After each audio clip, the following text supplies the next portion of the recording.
Al-Ayatul Khamisata Asyarah. Dan bermula makalah yang ke-15.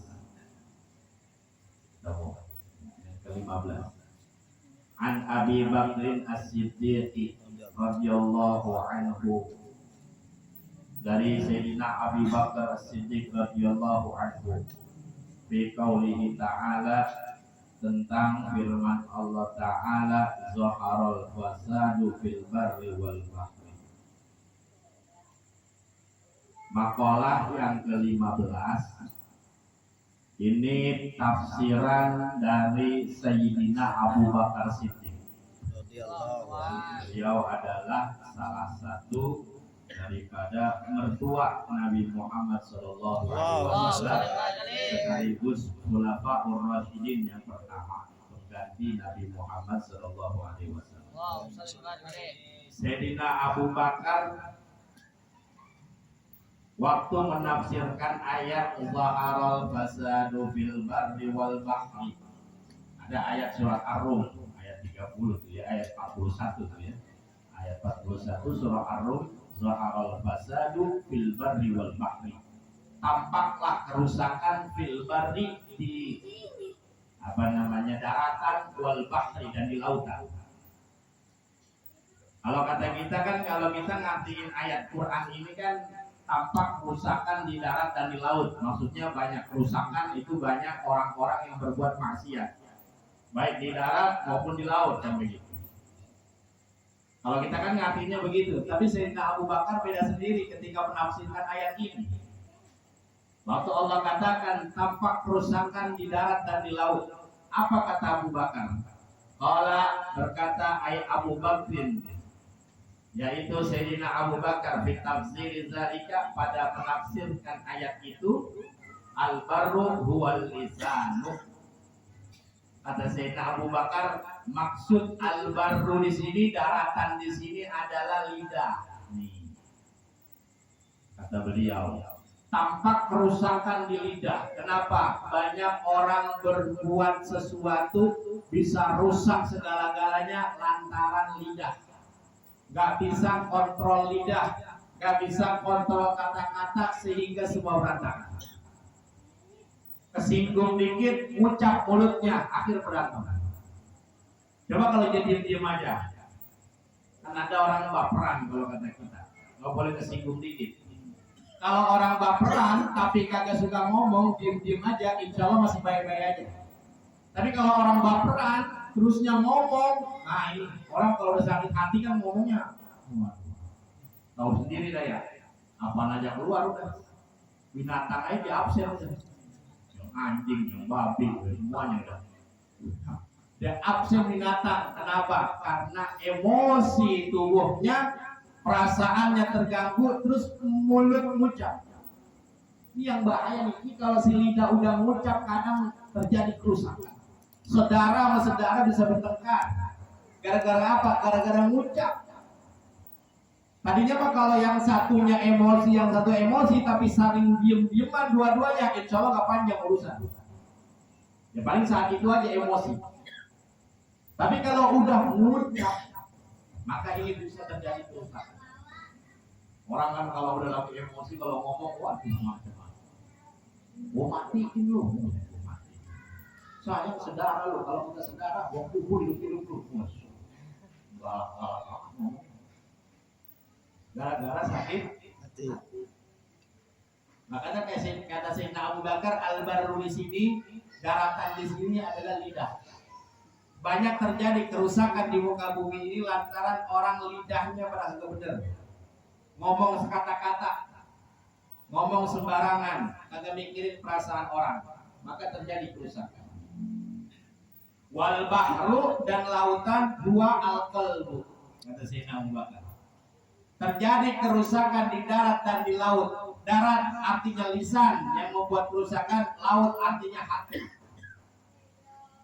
Kenapa? Karena kalau hati itu laut, seperti laut diumpamainnya luas, hati mas. Tapi ketika kita gak bisa jaga hati kita, maka dalam hati kita ini akan berpengaruh ke seluruh tubuh kita. bahkan bisa loncat ke mulut, bisa loncat ke telinga, bisa loncat ke anggota tubuh yang lainnya. Kata Nabi Shallallahu Alaihi Wasallam, "Inna fil jasadi mudghah." Di dalam tubuh kita ada segumpal daging, segumpal darah. Idza salahat salahal jasadu kulluhu wa idza fasadat fasadal jasadu kulluhu. Kalau ini segumpal darah dia baik, seluruh tubuh kita baik. Kalau ini segumpal darah itu buruk, seluruh tubuh kita buruk. Allah kata Nabi Rasul, ketahuilah, wahiyal qalbu, ini segumpal darah ini adalah hati. Ini hati, kalau orang hatinya baik, semua baik. Kalau orang hatinya buruk, semuanya buruk. Kelakuannya buruk, omongannya buruk. Makanya ada peribahasa, teko gak mungkin ngeluarin sesuatu yang beda dari isinya. Teko gak mungkin ngeluarin sesuatu yang beda dari isinya. Kalau isiannya kopi dituang, pasti yang keluar kopi. Kalau yang diisinya air putih dituang, pasti yang keluar air putih. Orang bagaimana hatinya? Kalau hatinya baik, yang keluar kata-kata baik, kelakuannya baik, penglihatannya baik, pendengarannya baik.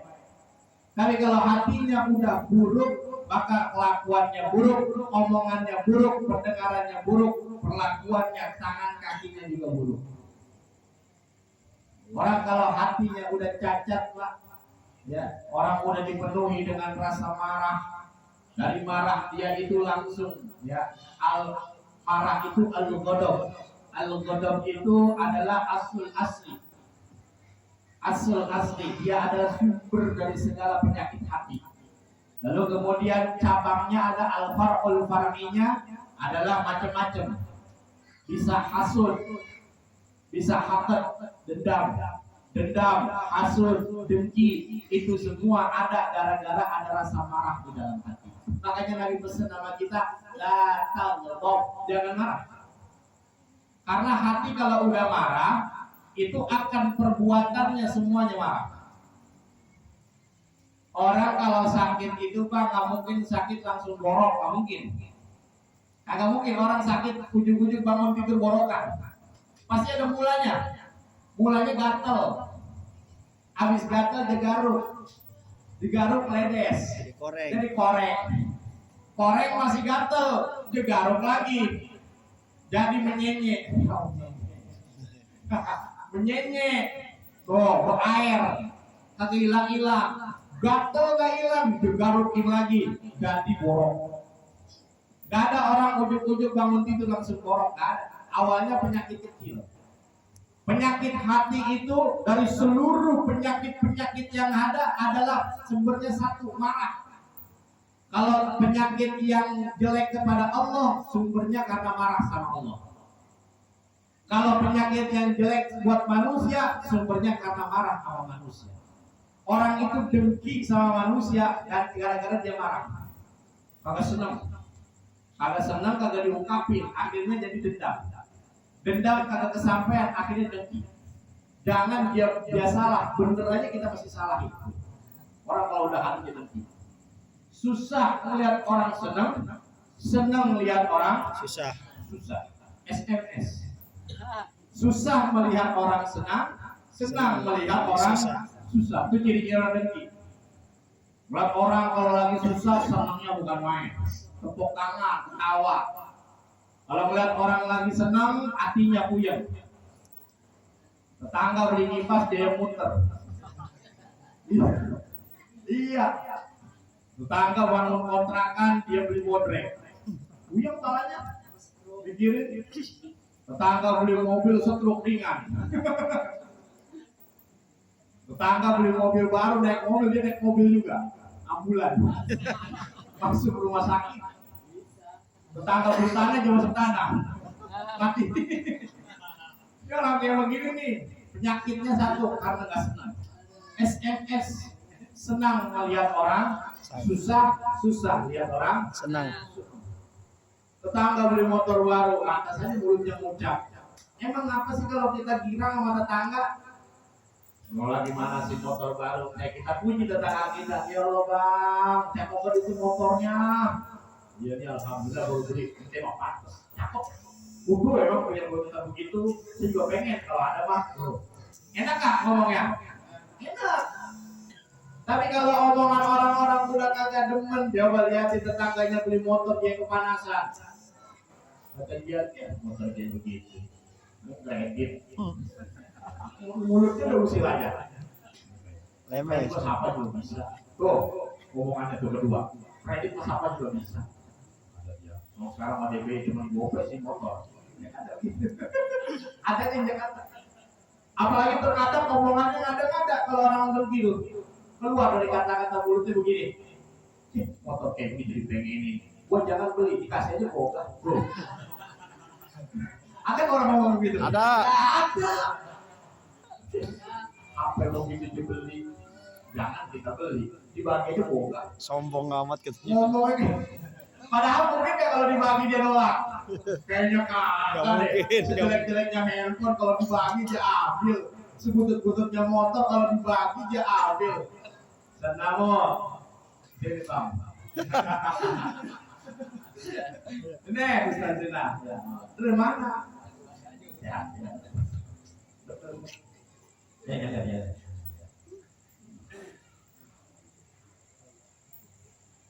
Yang lagi ke puncak. Oh, besok. Oh,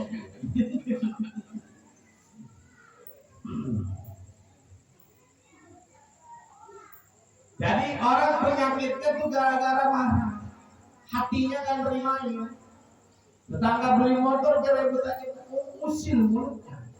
Ngomong aja. Antrek. Jadi 3 bulan. Kita sama Ambon. Ngomong gitu ngomongnya. Ngomong gitu. 3 bulan bener orang Ambon datang ke rumahnya, ditarik bener nih sama leasing. Iya ditarik. Apa dia kata? Gua kata juga apa? Tetangganya diambil motornya dibilang banget. Gua kata juga apa kemarin?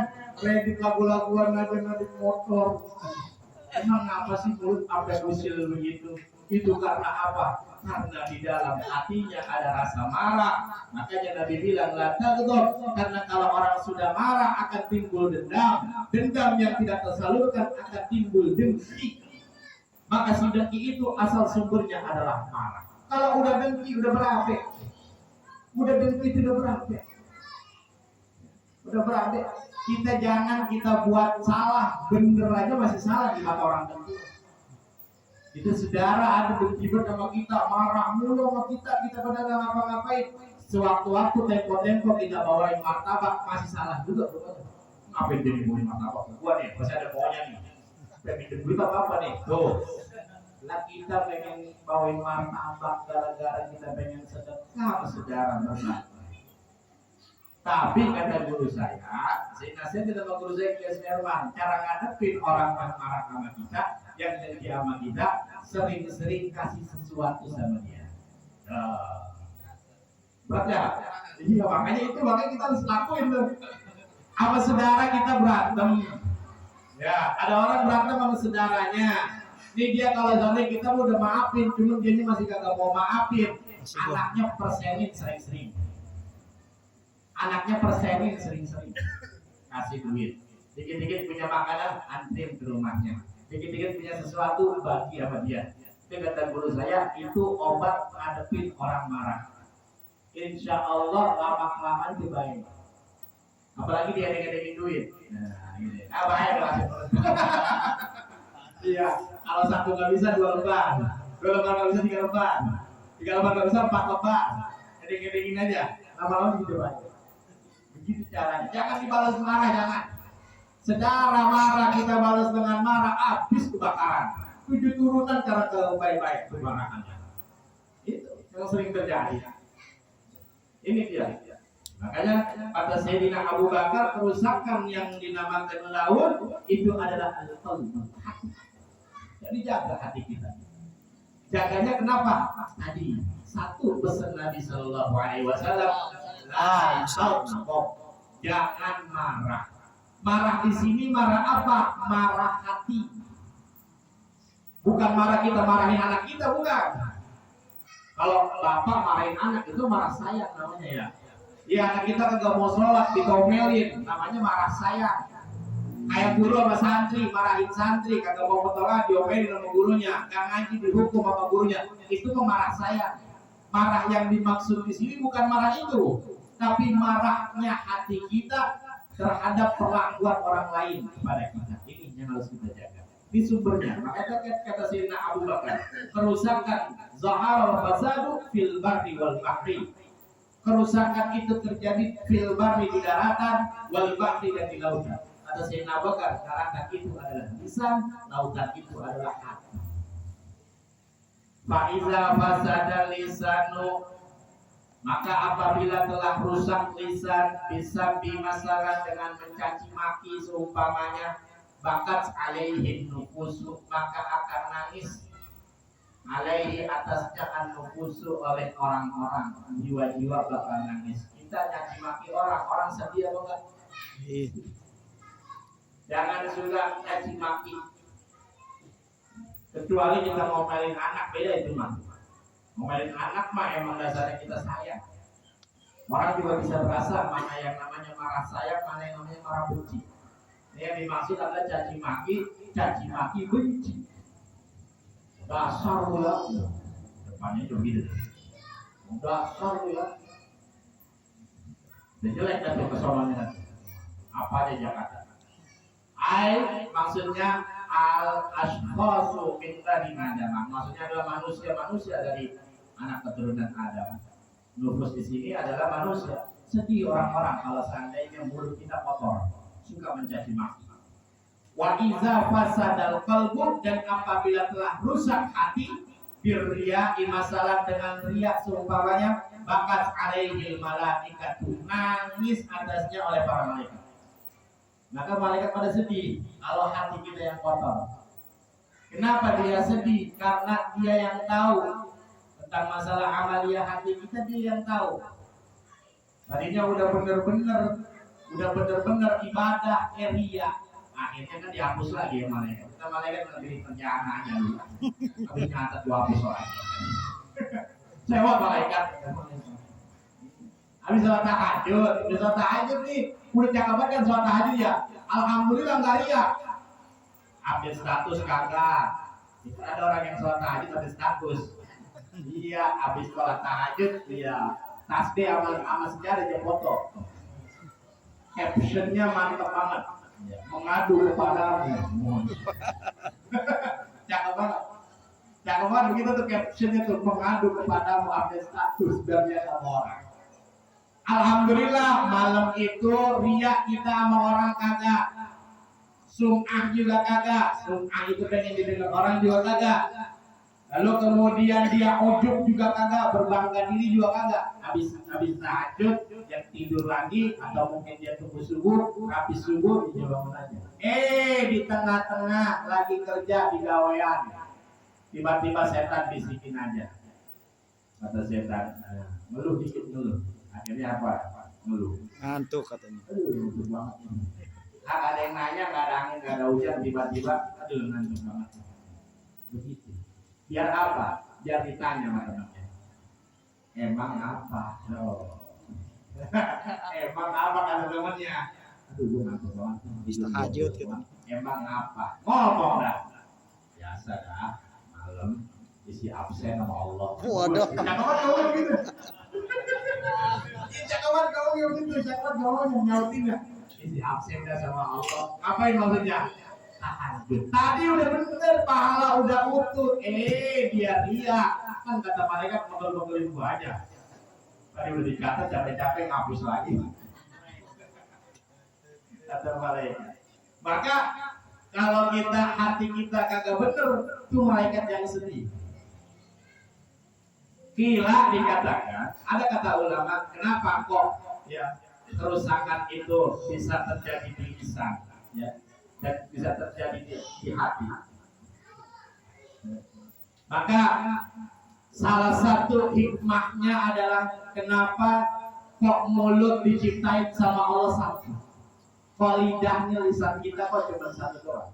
Maka kata ulama, al hikmatu fi anna lisana wahidun Bermula hikmah pada bahwasanya lidah itu ada satu, tanbihun lil abdi fi annahu la yanbaghi an yatakallama illa bima yahumuhu wa fi khairi. Kenapa lidah itu ada satu, sedangkan mata dua, hidung lubangnya dua, kuping lubangnya dua, kok lubang mulut mah lidahnya satu doang? Hikmahnya adalah sebagai peringatan kepada hamba bahwasanya jangan sampai dia ngomong kecuali pada perkara yang penting dan pada perkara yang baik. Berarti kalau ngomong rada kudu dibatasin. Punya mulut jangan ngebrebet aja kayak kenapa dua tak. Ngebrebet aja ngebrebet. Ya, jangan. Kecuali mah ibu-ibu ya, kalau ibu-ibu mah dua tak begitu aja mah. Malah kalau ibu-ibu kalau mulutnya nggak berebet aneh. Kalau ibu-ibu mah kudu ngebrebet, mulutnya emang begitu dia mah. Jadi dia memang begitu Nabi bilangin, lu ngomongnya rada aneh dia mah. Ngomong mulu. Ibu-ibu.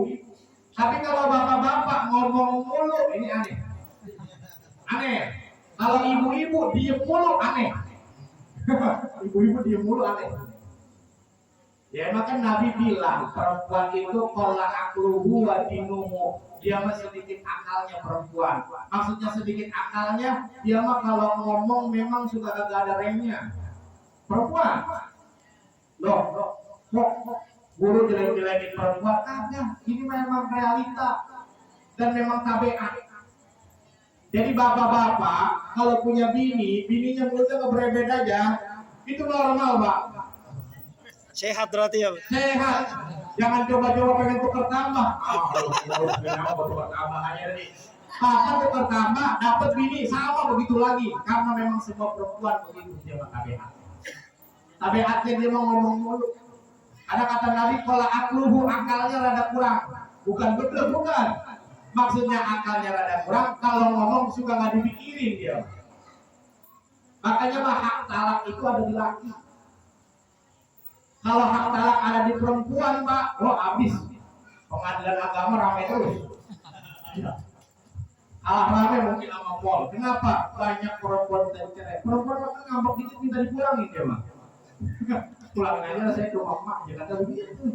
Enak banget, enteng banget ngomong. Makanya hak talak adanya di laki. Perempuan nggak punya hak talak. Karena kalau perempuan kalau ngomong Pak kurang tapi dipikirin. Emang begitu semuanya. Dulu zaman Sayyidina Umar, ada orang pengen ngadu sama Sayyidina Umar. Dikisahkan di dalam buku Tujuan. Orang pengen ngadu sama Sayyidina Umar, pengen ngadu karena bininya marah-marah mulu. Bawel. Iya, bininya marah-marah mulu, datang ke rumah Sayyidina Umar mau ngadu. Begitu nyampe rumah Sayyidina Umar lagi domel sama bininya.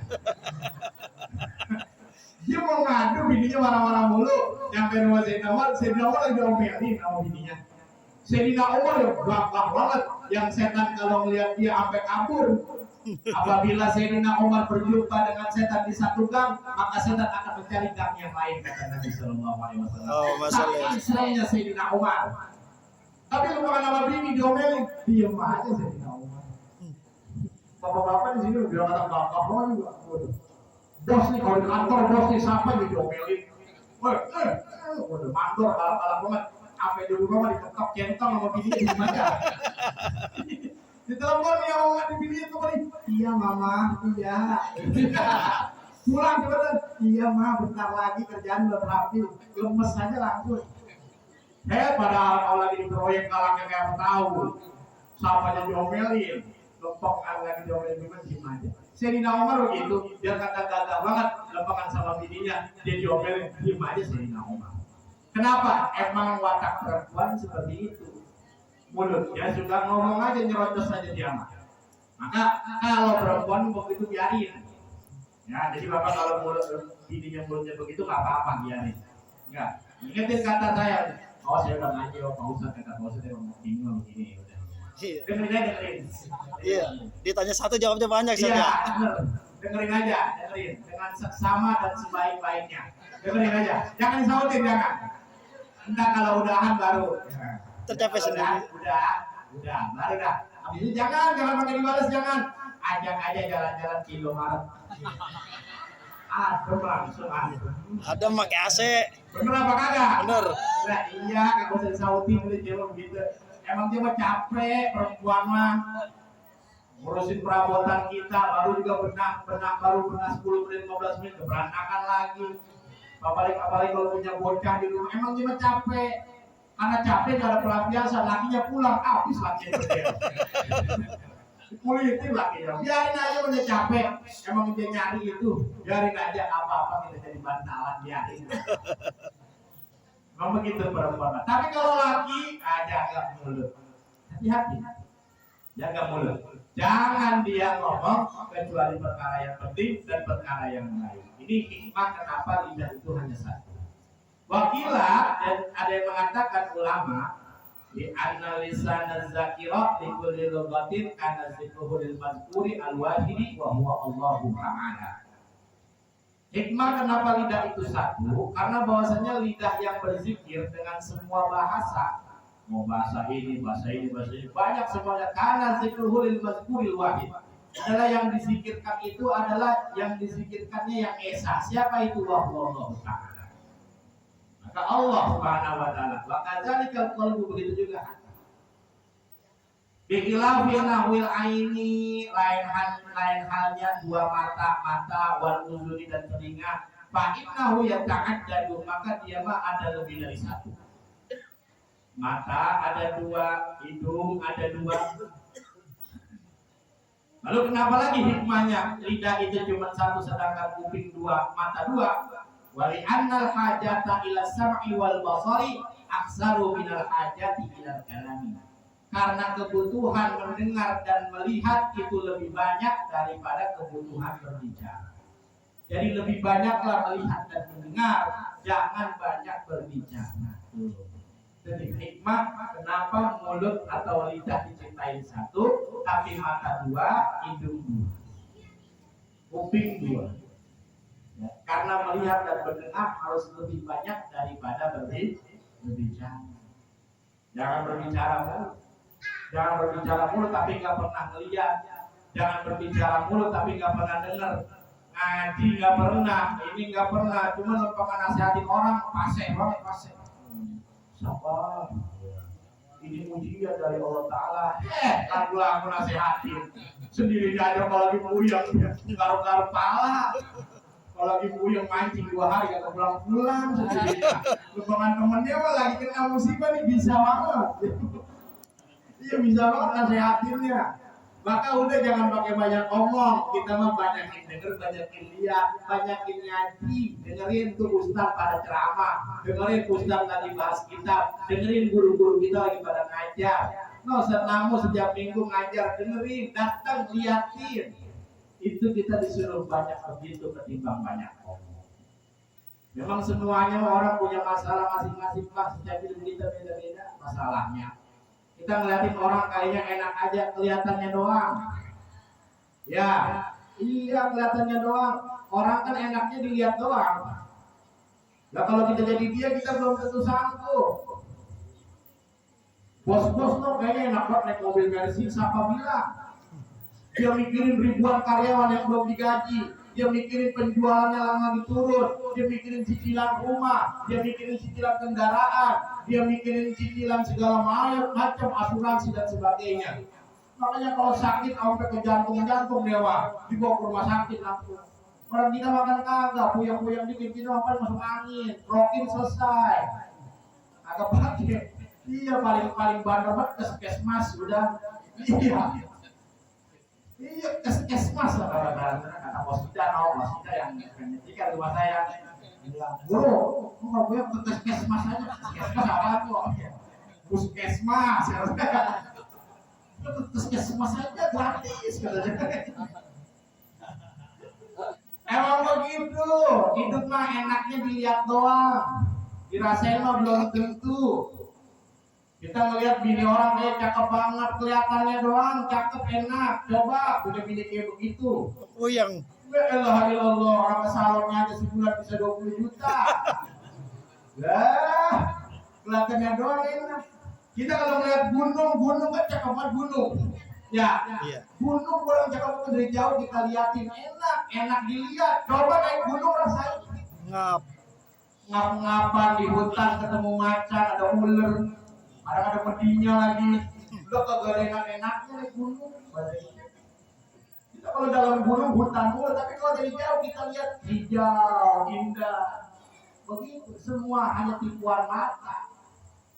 Kalau kita rasain, maka keadaan yang terbaik adalah keadaan kita yang sekarang. Syukuri, nikmati, punya bini begini adanya udah. Paling Rawatin. cakep udah paling cakep. Rawatin. Iya, dia kata mobil antik juga kalau rawatnya bagus mah cakep ya dia. Iya. Kata Ibu Ustadz, video saya mah kata cakep banget. Dia biarin kata cakep juga kata kita. Kata orang-orang mah bodoh banget. Nah iya, bini orang kita lihat bodoh banget. Kata yang lakinya mah biasa aja. Dia paling lihat. Setiap hari ini. Nah kalau lagi bosan sama bini mah tutupin aja mukanya. Iya ngapan ya. Ngapan saja ya. Enggak itu mau ditutupin. Pakai topeng, Ustaz. Lah iya. Ya artinya apa? Semua sama aja. Semua sama. Ngelihat punya orang doang enak, ngelihat punya orang doang enak. Padahal mah kalau dirasain mau belum tentu. Gitu ya, makanya kebutuhan kita untuk mendengar dan melihat itu harus lebih banyak daripada berbicara. Jangan cuma ngomong aja mulutnya. Intah selesai. Wa inna masyubihal qalbu bil bahri, dan sesungguhnya diserupakan hati itu seperti lautan lisyiddati umdihi wa tisaihi, karena sangat dalam dan sangat luas itu lautan. Jadi hati itu seperti lautan. Hati kita itu bisa luas seperti lautan. Orang mau salah kayak apa juga kalau hati kita luas, Bapak, Lewat. iya, selesai aja masalah. Hati kita luas. Masalah banyak kayak apa juga kalau hati kita meluas, Bapak, selesai aja. Bahkan ada orang yang hidupnya happy aja kayak gak punya masalah. Pasti tanya, lu kayaknya girang-girang aja, lu gak ada masalah, Pak. Gak ada, Pak, orang yang gak ada masalah. Pasti semua punya masalah, cuman bedanya apa? Dia mah hatinya luas. Masalah banyak tidak terasa. Seperti tidak ada masalah. Paling yang cuma sedikit doang terasa. Tapi kalau orang masalahnya ya yang sempit, lalu hatinya sempit, udah kayak merasa paling orang menderita sedunia. Padahal masalahnya mah kecil. Cuman gara-gara gak punya duit doang.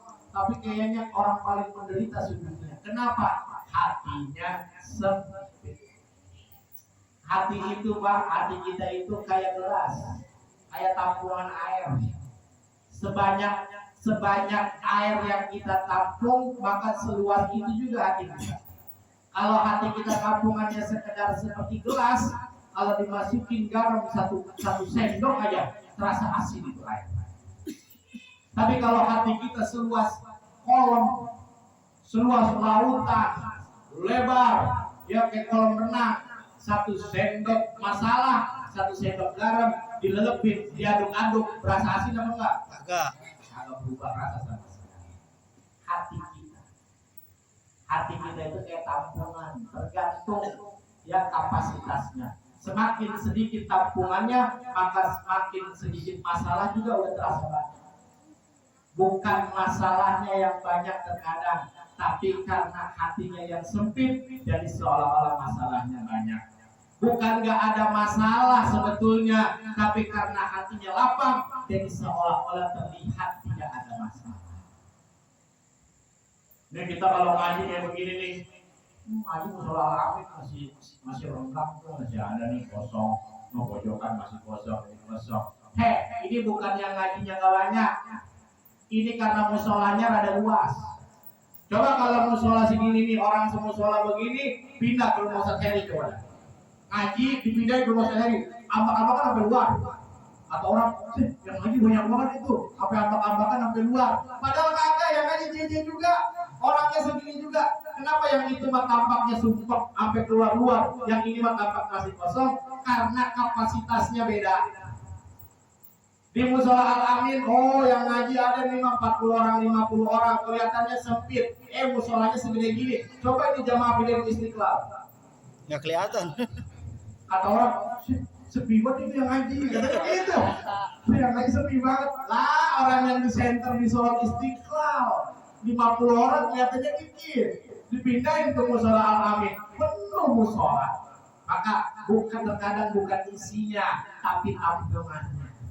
Hati kita kayak begitu. Terkadang bukan masalahnya, tapi masalahnya adalah di hati kita. Kita minta diluaskan rezeki sama Allah. Kita minta dikasih jalan setiap masalah sama Allah.